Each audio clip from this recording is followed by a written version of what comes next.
Herzlich willkommen bei Knopf und Nadel. Ich bin Annika und dieses Video ist für alle Nähanfänger und Näheinsteiger. Als ich mit dem Nähen angefangen habe, wäre ich über diese Tipps sehr glücklich gewesen. Vieles davon musste ich mir erst hart erarbeiten oder anlesen. Ich habe auch schon ganz viele Fehler gemacht, vor denen ich dich jetzt bewahren kann. Viel Spaß beim Anschauen!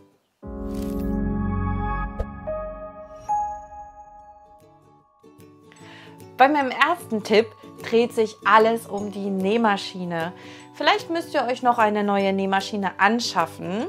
Dafür empfehle ich euch, einfach mal im Bekannten- und Verwandtenkreis rumzufragen. Vielleicht fragt ihr auch die liebe Nachbarin von nebenan, die vielleicht gar nicht mehr nähen kann, weil sie nicht mehr so gut sieht. Fast jeder hatte damals eine Nähmaschine und gerade die älteren Modelle nähen heute noch, denn die sind gebaut für die Ewigkeit. Das ist auf jeden Fall ein sehr wichtiger Tipp. Ich habe mir eine neue Nähmaschine gekauft und zwar diese hier, das war meine erste Nähmaschine.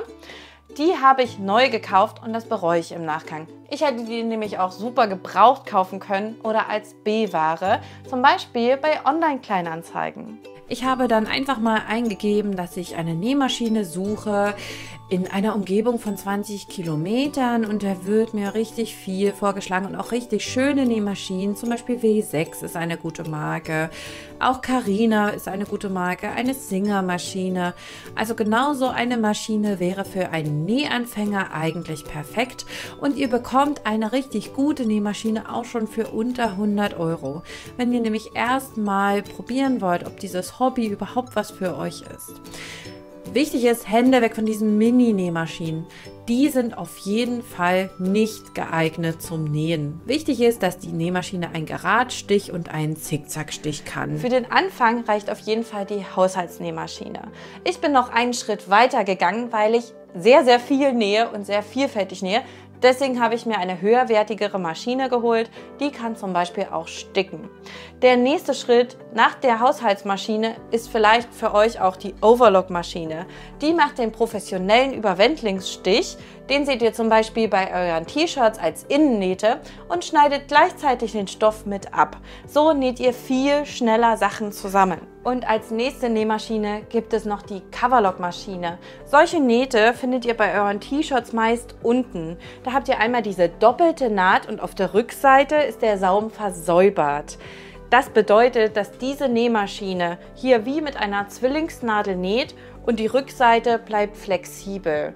Das schafft ihr mit einer Zwillingsnadel nicht. Diese Naht wird nicht so flexibel sein, ist aber eine gute Alternative. Coverlock-Maschinen sind auch recht teuer, deswegen haben die wenigsten eine Coverlock. Ich gehöre dazu, ich habe keine. Als nächstes beschäftigen wir uns mit Nähgarn. Das ist auch sehr wichtig, dass man am Anfang das richtige Nähgarn wählt. Ich habe zu Beginn das günstigste Nähgarn beim Discounter gekauft und ich sage euch eins, das ist der letzte Mist. Kauft es nicht. Ihr erkennt billiges Nähgarn daran, dass es auf Pappe gewickelt ist. Gutes Nähgarn ist immer auf Kunststoff aufgewickelt. Bisher habe ich nur diese Erfahrung gemacht. Also, wenn ihr euch Nähgarn kauft, dann nutzt doch einfach die einschlägigen Marken, die die meisten kennen. Zum Beispiel gibt es Garn von Gütermann, von Amann, von Ackermann. Da könnt ihr nichts falsch machen. Ich persönlich nähe auch sehr, sehr gerne mit dem Premium-Garn von Snapply. Ich vermute auch, dass hier eine dieser Marken dahinter steckt. Kauft bitte nicht aus Versehen Overlock-Garn. Das geht nicht auf eure Nähmaschine. Es gibt zwar ein paar Internet-Hacks, wie man das dann irgendwie benutzen kann. Es wäre doch aber für den Anfang schwierig, wenn ihr euch erstmal wieder arbeiten müsst, wie ihr denn euer Garn zu benutzen habt. Overlock-Garn erkennt ihr immer, wenn es auf diesen Kronen ist. Das hier ist zum Beispiel kleines von Madeira. Also kauft keins, das ihr auf Kronen habt. Dann gibt es beim Garn auch noch verschiedene Arten. Nutzt das Standardgarn oder dieses Premium-Garn. Hier gibt es auch noch recyceltes Garn. Ich habe hier auch noch flexibles Garn. Das empfehle ich euch für den Anfang zum Zusammennähen noch nicht. Dann habe ich hier noch so lustiges Glitzergarn. Das ist auch ein bisschen schwieriger zu vernähen. Und hier habe ich noch flexibles Garn. Das nutzt ihr dann später mal zum Smoken. Empfehle ich auch nicht am Anfang. Also sucht euch das Standardgarn und los geht's. Hä? Aber wieso geht denn nun dieses billige Garn nicht so gut? Habe ich vergessen zu sagen, warum man nicht dieses Billiggarn kaufen soll? Okay, also, Dieses Billiggarn bringt eure Nähmaschine an seine Grenzen. Es verknotet sich, es verknüttelt sich und es reißt. Es reißt einfach beim Nähen und das ist ein sehr, sehr hohes Frustpotenzial. Gerade wenn ihr anfangt mit dem Nähen, wollt ihr doch, dass es einfach gelingt, dass ihr nicht immer wieder den Faden neu einfädeln müsst, oder? Sehr wichtig sind auch gute Nähnadeln von Markenherstellern. Wenn ihr euch eine gebrauchte Nähmaschine kauft, dann ist meistens schon eine Universal-Nähnadel drin.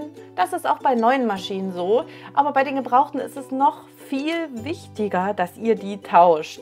Meistens sind die nämlich schon total abgerockt. Wenn ihr euch eine neue Maschine holt, dann sind Universalnadeln drin. Die könnt ihr aber nur für Webware nutzen. Wenn ihr Jersey nähen wollt, empfehle ich euch entweder Stretch-Nadeln zu nutzen oder wirklich direkt Nähnadeln für Jersey. Ihr seht schon, es gibt unterschiedliche Marken bei den Herstellern.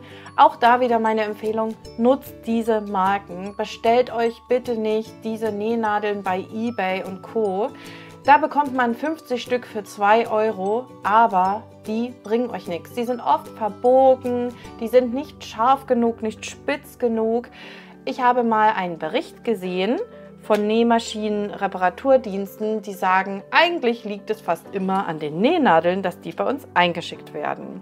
Es gibt zum Beispiel auch Jeansnadeln. Also wenn ihr Jeans zusammennähen wollt, braucht ihr diese Nadeln.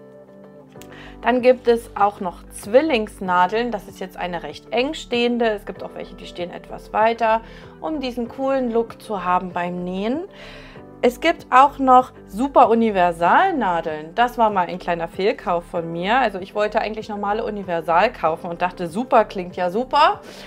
Diese Nadeln sind zum Beispiel, wenn ihr Nähgut zusammennäht, das vorher geklebt wurde. Also diese Nadeln haben eine Beschichtung und kommen so aus geklebten Sachen wieder raus, ohne dass die Nadel hinterher einen Schaden davon trägt. Es gibt auch ganz besondere Nähnadeln. Zum Beispiel gibt es die Wingnadel. Die hat hier 2 Flügel und mit der kann man zum Beispiel super Hohlsäume nähen. So sieht eine Sticknadel aus. Ihr seht schon, es ist ultimativ wichtig, die richtige Nadel zum richtigen Nähprojekt zu nutzen. Ansonsten werden Stiche ausgelassen oder die Nadel könnte abbrechen. Auch das ist eine Gefahr für euch und eure Maschine. Achtet immer auf die korrekte Nadel von einem vertrauenswürdigen Hersteller. Bei Tipp Nummer 4 dreht sich alles rund um die Stoffe. Wählt euren Stoff nach dem Schnittmuster aus. Wenn da steht, ihr braucht einen flexiblen Stoff wie Jersey, dann wählt auch Jersey. Mit Webware kommt ihr hier nicht weiter. Ihr seht jetzt gerade Jersey und das hier ist zum Beispiel Sommer Thread oder French Terry. Der ist ein bisschen dicker als Jersey. Das ist auch Sommer Thread. Der ist hinten weiß meist, daran erkennt man den sehr gut und hat eine Struktur, die man auch direkt erkennt. Dann kann man bei den flexiblen Stoffen auf jeden Fall auch noch so einen Rippstoff nutzen, beziehungsweise Bündchenstoff. Da sind die Übergänge meist ein bisschen schwimmend, muss ich sagen. Genau, hier habe ich noch einen flexiblen Zopfstrick. Der ist recht flexibel, kommt aber oft immer mal an seine Grenzen, weil er nicht so flexibel zum Beispiel ist wie Jersey. Aber ähnlich wie Sommer Thread. Hier seht ihr nochmal Bündchenstoff. Das ist jetzt ganz regulärer Bündchenstoff. Der ist ganz, ganz doll Stretch. Und das sind Fertigbündchen, die finde ich für den Anfang auch super passend. Bei unserer kleinen Stoffkunde darf natürlich Webware-Stoff nicht fehlen. Das ist jetzt ganz gängige Webware, ein Baumwollstoff mit einem Muster drauf. Dafür braucht ihr auf jeden Fall Universalnadeln. Dann gibt es natürlich als Webware auch Jeansstoff. Das hier ist jetzt ein dünner Jeansstoff. Für den braucht man nicht zwingend eine Jeansnadel, aber trotzdem sollte man es mal ausprobieren, wenn man eine hat, dass man auch bei dünnem Jeansstoff die Jeansnadel nutzt. Dann zeige ich euch noch Musselinstoff. Der eignet sich auch wunderbar für Anfängerprojekte. Den finde ich auch besonders schön weich. Gerade wenn man für Babys näht, kommt Musselin gerne zum Einsatz. Dazu habe ich dann noch Canvasstoff. Aus Canvas kann man zum Beispiel Taschen machen, Utensilos, auch perfekt als Einsteigerprojekte oder eben wie in meinem Fall eine Kissenhülle. Die zeige ich euch nachher noch. Absolut in ist zum Beispiel gerade Waffle-Piqué. Aus dem kann man zum Beispiel Handtücher nähen, aber auch Babynestchen und sonstiges. Der ist sehr beliebt gerade. Und hier haben wir jetzt ganz regulär Thread. Thread ist ein bisschen dehnbar, deswegen habe ich ihn jetzt aber trotzdem bei Webware einsortiert. Er ist gestrickt, aber er ist kaum dehnbar. Also achtet darauf, wenn im Schnittmuster steht, dass ihr Thread nutzen sollt, dass ihr nur Thread nutzt. Und hier haben wir noch ein Alpenvlies, das ist in ganz kuschelig. Im nächsten Punkt zeige ich euch, welche Utensilien meiner Meinung nach für den Anfang wichtig sind. Da ist einmal ein Trickmarker oder allgemein ein Marker und Schneiderkreide, damit ihr euch alles einzeichnen könnt. Dafür braucht ihr natürlich auch ein Lineal.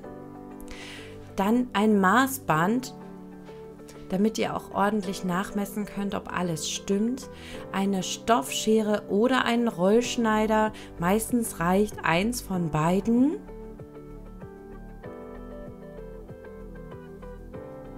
Dann habe ich noch eine Schere für die Fäden direkt. Und dann braucht ihr natürlich noch was zum Feststecken. In meinem Fall sind das meist Klammern. Ich nutze aber ab und zu auch Nadeln. Und das allerwichtigste Utensil ist der Nahtauftrenner, falls ihr mal eine falsche Naht gesetzt habt. Für den Anfang empfehle ich euch, einfache Nähprojekte zu wählen. Zum Beispiel war das mein allererstes Nähprojekt. Das ist eine Kissenhülle aus Canvas-Stoff. Dafür habe ich mir Stoffreste aus einem Online-Shop bestellt und einfach drauf losgenäht und habe hier einen Hotelverschluss gewählt. Der ist ein bisschen daneben gegangen, deswegen habe ich hier einen Druckknopf genommen, damit das Kissen zusammenhält. Manchmal muss man dann noch mal ein bisschen variieren und trotzdem bin ich heute immer noch stolz auf dieses Projekt. Ihr könnt natürlich auch, wenn ihr mit Jersey beginnen wollt, eine einfache Pumphose für Kinder nähen. Das ist auch das perfekte Einsteigermodell. Diese Pumphose könnt ihr als Schnittmuster in meinem Shop kaufen und dann könnt ihr sofort losnähen. Ich erkläre das auch Anfänger geeignet. Es gehen auch tolle Stoffpatches auf euren Shirts, wenn ihr keine Kindersachen nähen wollt. Ihr könnt auch erstmal ausbessern. Probiert einfach erstmal aus. Bei meinem 7. Tipp geht es um das Verriegeln der Naht. Wichtig ist, dass ihr immer am Anfang und am Ende verriegelt. Das heißt, ihr näht 2 Stiche vor, 2 Stiche zurück und dann näht ihr ganz normal nach vorne wieder los. Das ist deshalb so wichtig, weil sonst eure Nähte einfach aufgehen würden oder vielleicht auch reißen. Meistens halten die Nähte überhaupt nicht, wenn ihr nicht verriegelt. Am wichtigsten ist das beim Geradstich, beim Zickzackstich klappt es meist auch ohne Verriegeln, aber pst, das habe ich euch nicht erzählt. Nehmt euch Zeit für eure Nähprojekte. Wenn ihr nach Schnittmustern näht, lest euch diese vorher ordentlich durch und nochmal während des Nähens. Ihr werdet merken, dass ihr dadurch die Schritte viel besser versteht. Wenn ihr ein Nähprojekt plant, dann plant euch genug Zeit ein, auch mal um eine Naht wieder aufzutrennen. Das ist nicht schlimm, aber wenn ihr unter Zeitdruck arbeitet, macht euch die Arbeit auf jeden Fall weniger Spaß und der Einstieg ist sehr viel schwieriger. Sucht euch am Anfang Nähprojekte mit wenig Schnickschnack. Schnickschnack sind für mich Sachen wie Reißverschlüsse, Kordeln und die Patches oder Ösen dazu, Webbänder, bei denen man ganz korrekt am Rand lang nähen muss oder solche Paspelbänder. Sucht euch Projekte, bei denen ihr diese ganzen Sachen erstmal noch nicht braucht, denn die haben ein hohes Frustpotenzial. Mein allerletzter Tipp ist auch gleichzeitig der einfachste. Trau dich einfach loszulegen. Such dir dein liebstes Nähprojekt aus, das dir gefällt, das du auch gut gebrauchen kannst. Setz dich an die Maschine und los geht's. Wenn du Fehler machst, ist das nicht schlimm. Dafür gibt es Nahtauftrenner. Ich hoffe, dass dir dieses Video gefallen hat und dass es dich weitergebracht hat. Ich möchte, dass du nicht die Fehler machst, die ich am Anfang gemacht habe. Ich freue mich über Kommentare zu euren ersten Nähprojekten und wie ihr den Einstieg geschafft habt. Besucht mich doch auch mal bei Instagram. Da gibt es immer Neuigkeiten aus meinem Shop und von meinem Blog. Ich wünsche euch einen schönen Tag. Macht's gut. Tschüss.